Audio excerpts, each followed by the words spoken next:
It is such an important story. We're going to get straight to that Fox News alert. The FBI is under fire now. Senate Democratic leader, you see there, Harry Reid, who is retiring, accusing Director James Comey of breaking the law as Hillary Clinton's email investigation ramps up overnight. Now, the federal government officially getting a search warrant now, the FBI, I should say, to search the laptop of Huma Abedin's husband, Anthony Weiner.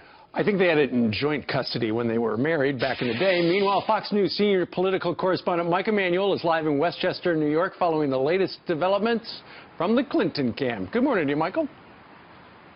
Steve, Brian, Ainsley, good morning to you. This renewed FBI email probe has sent shockwaves through the Clinton campaign. The mood on the campaign plane has shifted from super confident to stunned and even angry. Huma Abedin did not travel with Hillary Clinton over the weekend to Battleground, Florida, which is highly unusual since Abedin is likely her closest aide. But the discovery of tens of thousands of her emails on her estranged husband's laptop has reignited this email controversy in the closing days of this campaign.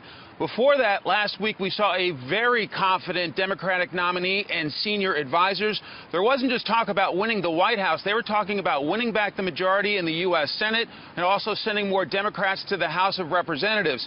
Clinton faced a question on her campaign plane last week about whether she would meet with Donald Trump, Paul Ryan, and Mitch McConnell after the election.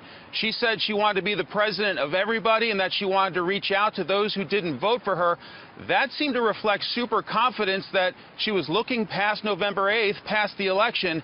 Now her campaign is dealing with this email mess months after they thought it was all done and settled, and her campaign manager is struggling to answer direct questions. Has Secretary Clinton asked Huma Abedin what was on that laptop that she shared with her husband, Anthony Weiner? She hasn't, because you just offered a hypothetical on the table. Let me offer you some hypotheticals that I've read in the press. I've heard a hypothetical that these emails had nothing to do with Hillary Clinton whatsoever, that she didn't send or receive any of them. Today, my team is going to fly with the Clinton campaign to Battleground, Ohio. We will be there if she wants to take some questions. This as her aides try to find a way to pressure Director Comey to say more. But nobody knows exactly what the FBI has.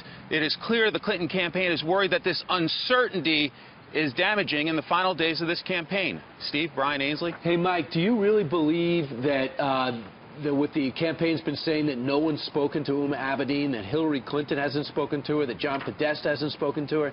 Does that even sound logical to you? It does not sound logical when you consider how close she is to the candidate, how close she is to the inner circle of this Clinton team. And so you wonder whether the lawyers have said, you know, don't talk about any contact that has been underway. But it would seem illogical. And we know that Friday night they were together when the bombshell went off. And so it would seem to be, since they traveled together in the front compartment of the plane, that at some point the Democratic nominee would have looked over and said, what do they have? Exactly. Yeah. All right. Mike, thank you very much.